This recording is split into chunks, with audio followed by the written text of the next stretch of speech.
Welcome everyone to this week's Tim Talk. My name is Tim Cox, and I am so happy to introduce my guest today. There's a lot of people out there that we run into in this space, and this guy, in my opinion, is the nicest guy in automotive. And quite frankly, there's a lot of times where I don't want to say anything. I just want to just listen to him talk because he's got so much knowledge, so much time in the industry. And quite frankly, I love him. And that it does help that he is a University of Kentucky basketball fan. Go Big Blue as we start our 2020-2021 season. So with that, he really needs no introduction. We are going to be recapping the recent Kain event, which I believe was one of the best events of the year. And with that, drum roll, please, my friend, David Kain. David, welcome.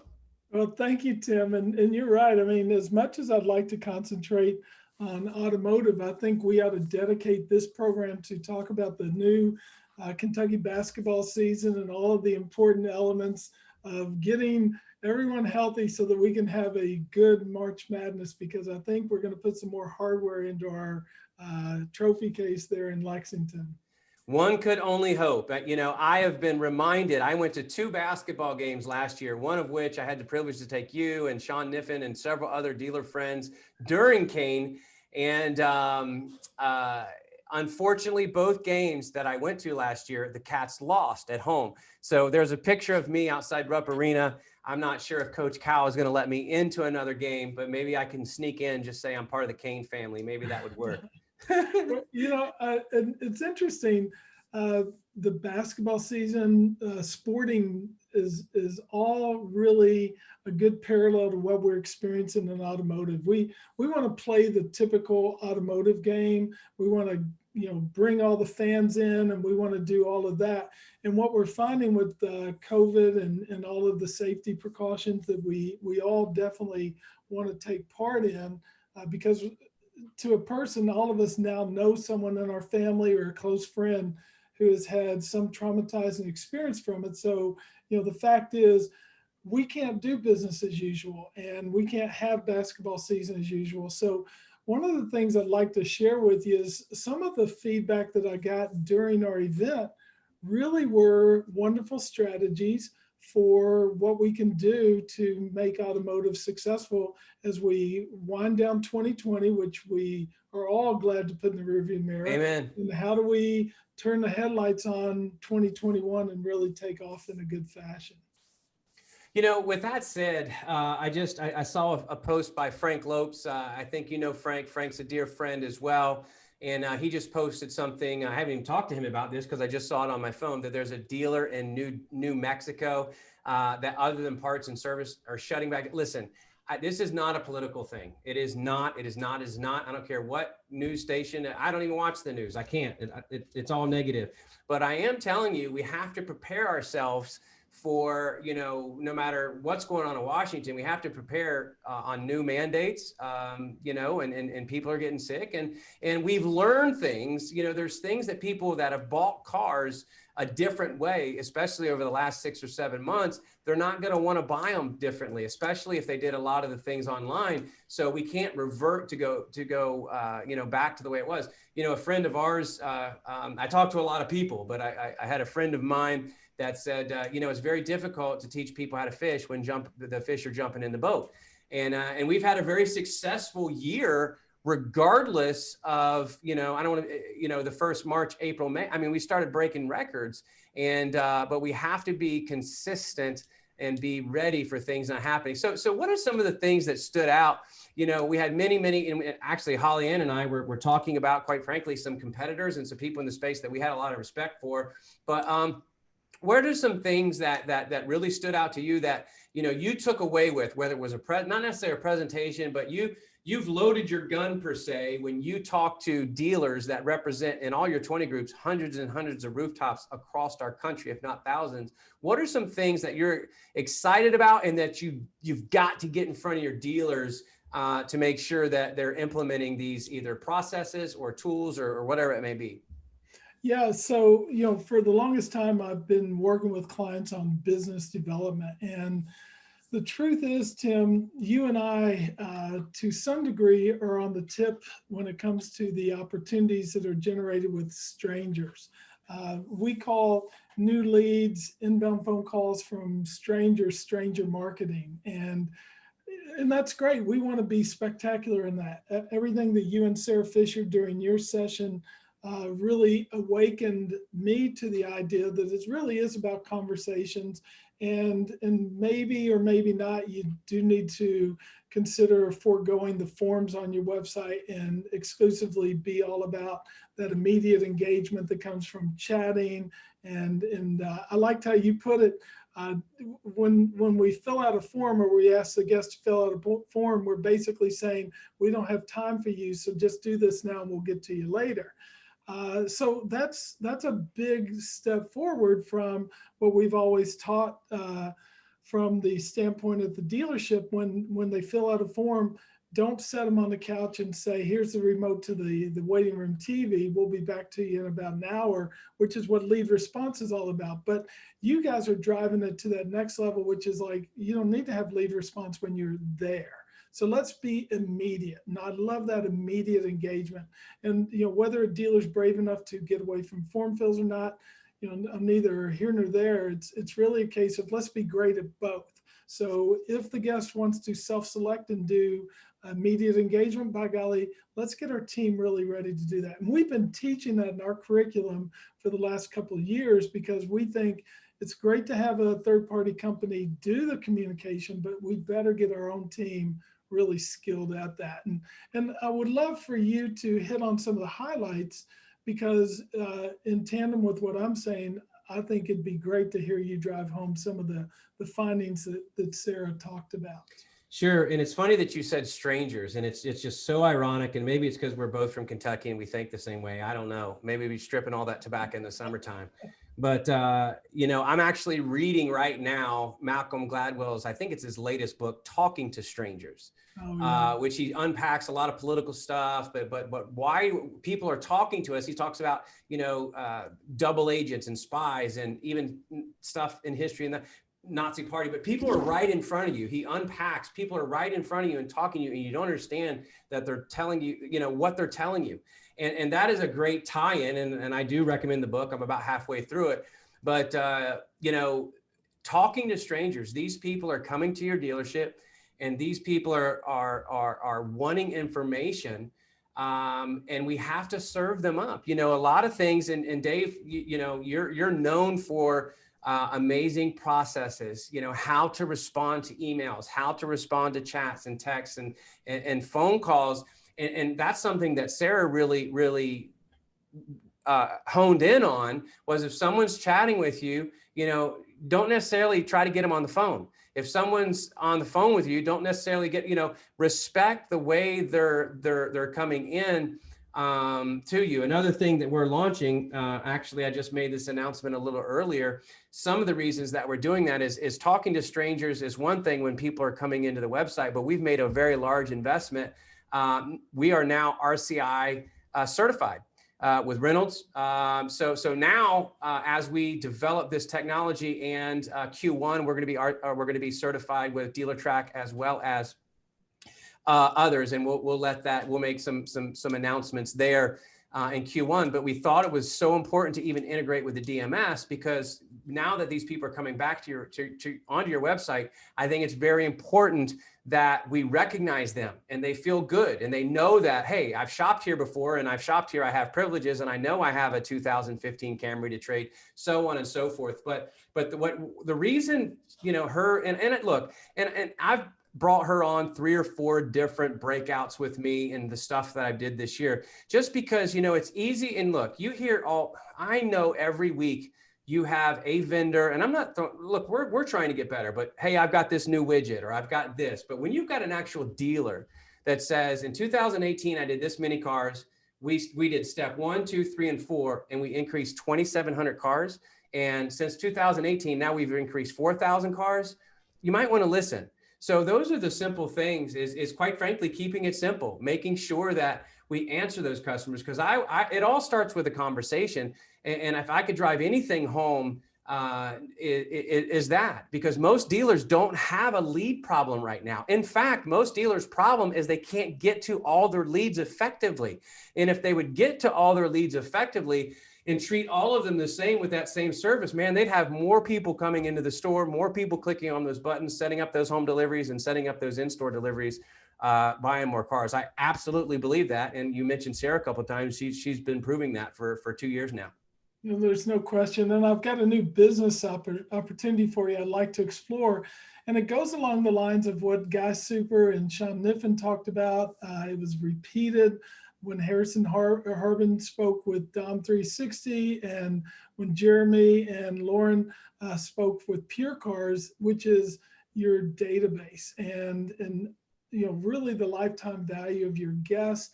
Niff and Guy Super were going through the fact that they have in the Germain organization, the Steve Germain group, they have 1 million customer records, of which 400,000 are usable or are unusable because they've timed out or data has changed for communication, email has expired, they've moved, phone numbers are no longer good, but they had 600,000.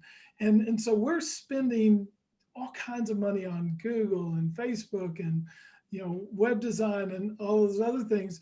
What about that guest that we're communicating with? And wouldn't it be awesome for CarNow to work on some sort of a loyalty type of tool that allows that guest who has a relationship with me to really be in that conversation on an ongoing basis, as opposed to just having to get back in line and say, hey, I'm going to generate a lead. How do we get those loyal guests to have that front of the line experience and be able to have that kind of conversation? And I think when you look at the fact that a new lead will close between 5 and 20%, 20% if you're knocking the total cover off the ball, but repeat and referral buyers are closing between 60 and 75%.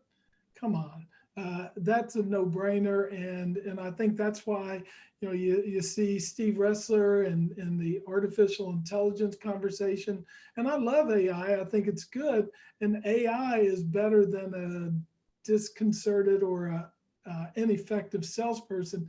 Give me well-trained AI with the right word tracks, and they'll do a good job of communicating. But as Denny Eubank, who presented with him, about the artificial intelligence from the Capital Auto Group, he spent time saying you got to combine AI with human intelligence, HI, or it's for the birds. So those are some of the big topics for me, plus a business idea. So I just wanted to kind of pass that out to you.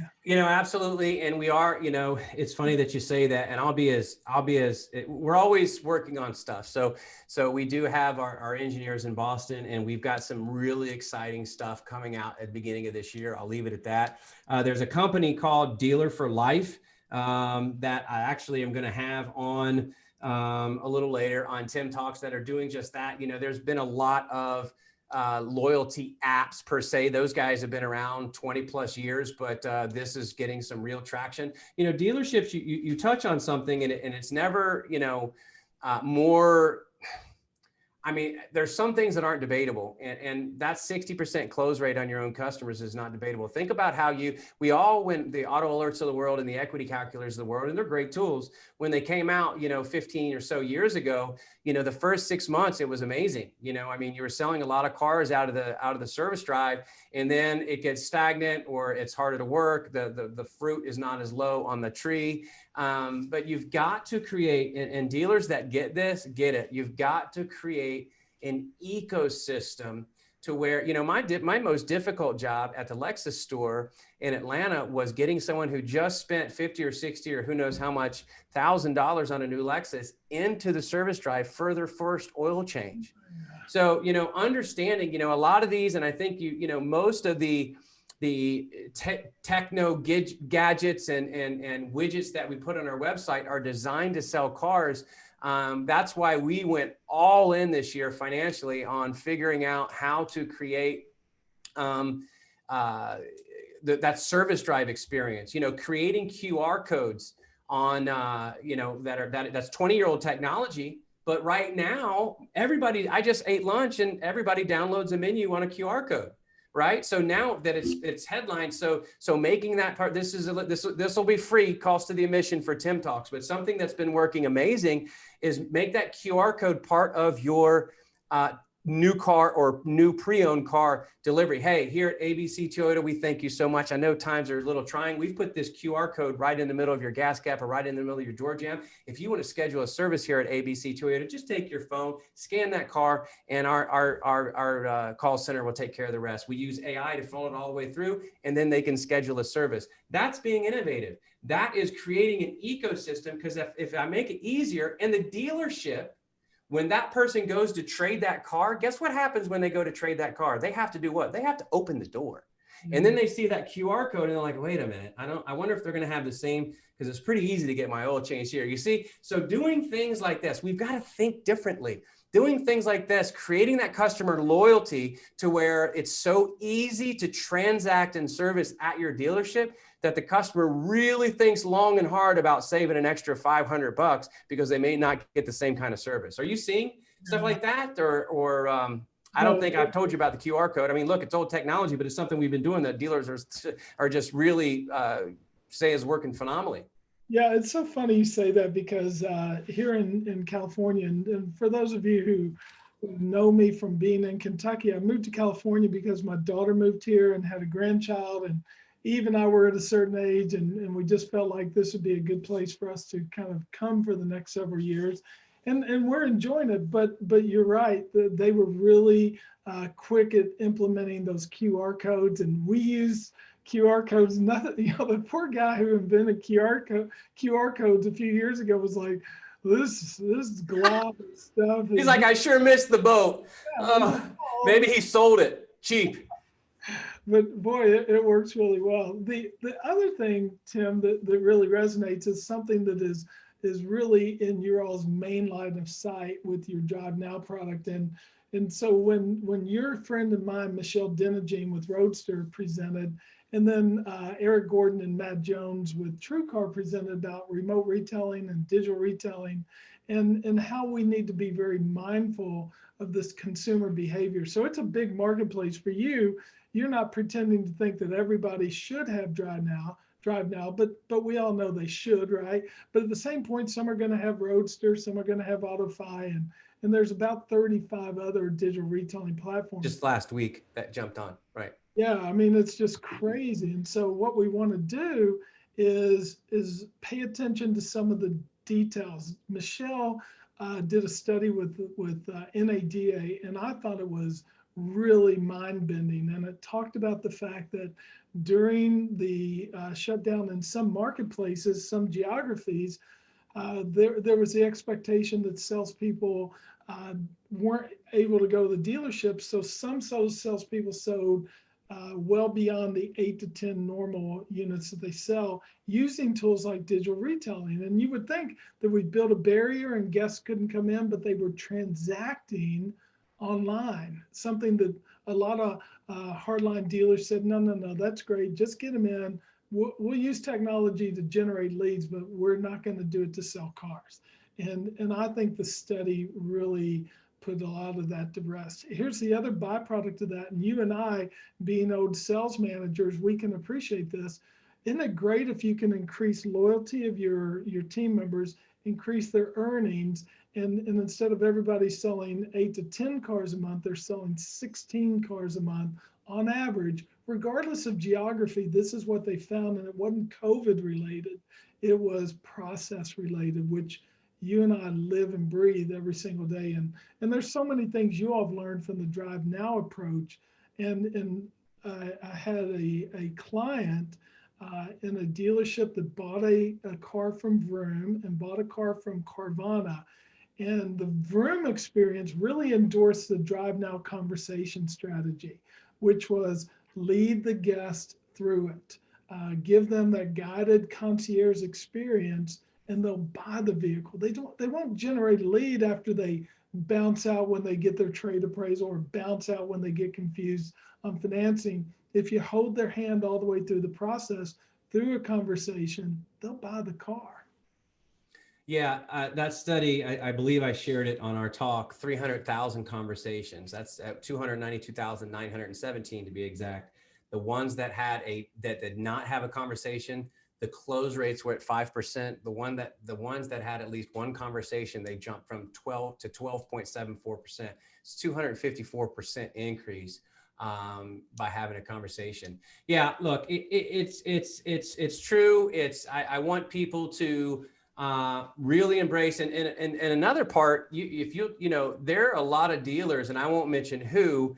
I was just on a call with even Darren Haygood and a few others today. PVR, the per vehicle retail on DR cars sold through a DR product is higher than a PVR on a car sold at the regular way. So, Mr. General Manager, Mr. Dealer Principal, you need to have conversations with your 20 groups. As I know, there are a lot of like FCA, 97, I believe, percent of all FCA stores have some sort of DR tool on their website. They were really leading the charge. I know other OEMs are really going after it as well, but there might be a dealer out there that's like, I'm waiting for this, or I'm waiting for that to happen.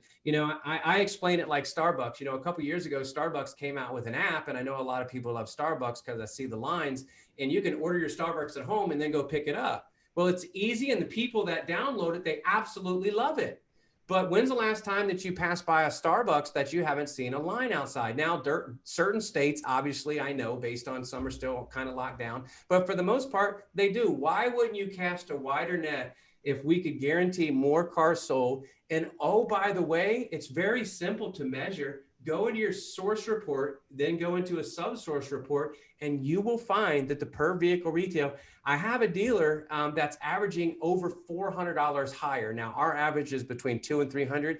I do have one particular dealer I know personally that's averaging over $400 higher PVR on every single deal coming through our tool. So why would we not embrace this? And I just want to let dealers know that, really with what the current state of what's going on, we're coming off, it's been a crazy, crazy year all the way around, but we've learned so much. Why wouldn't we embrace it? Let's let's customize our own process and, really, really go in and finish 2020 strong. They're projecting December. I heard someone say just last week, they're projecting December to do double the numbers of last December in a particular area. I believe it was in the Southeast. So who knows, man, but we just need to be ready. We just need to be ready.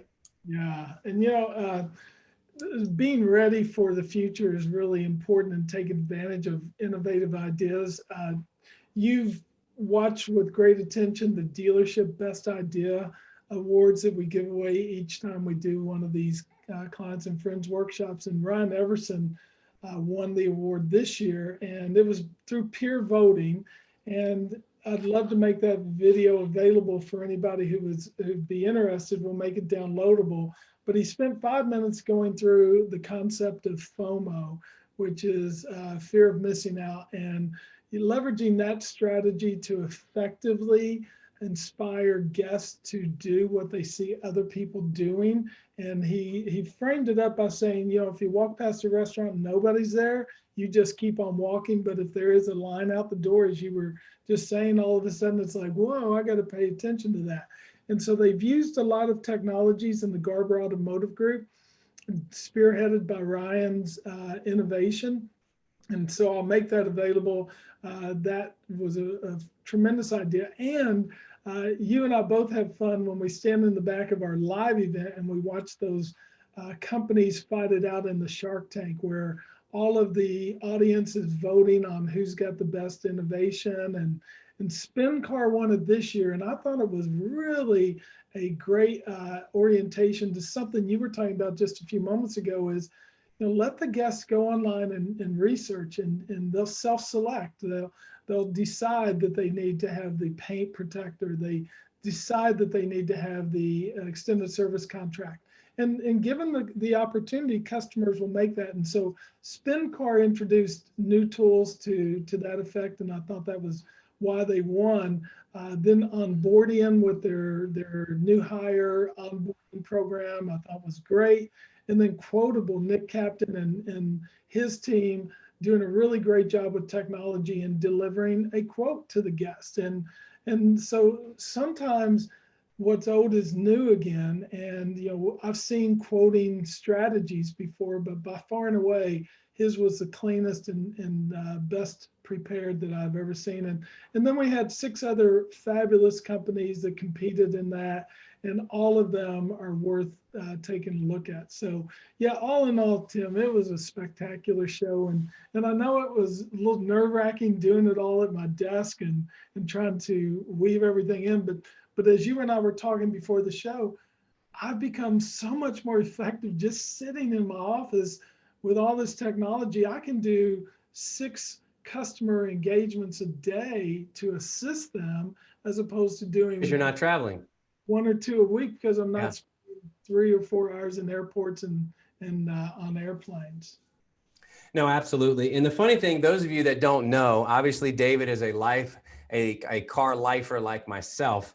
And David was one of the founders of Ford Direct. And I think it's ironic that I think it's been 20 years, and one of the first initiatives that you worked on 20 years ago, I'm dating you now, was buying cars online. Is that correct? Yeah, I'd love to show you the video. I mean, I think I saw a little bit of it. I think I've seen it, but think about that. I mean, one of your first initiatives, as David launched Ford, was one of the founders and the original players in Ford Direct. I don't know the exact term, but launched buying cars online 20 years ago. Boy, how things have changed from an idea to where we are now. What are your thoughts there? I'm gonna let you wrap it up. What are your thoughts as far as, you having this idea 20 years ago, where we're at now, and then just give everybody a little nugget in their shoe as they go home?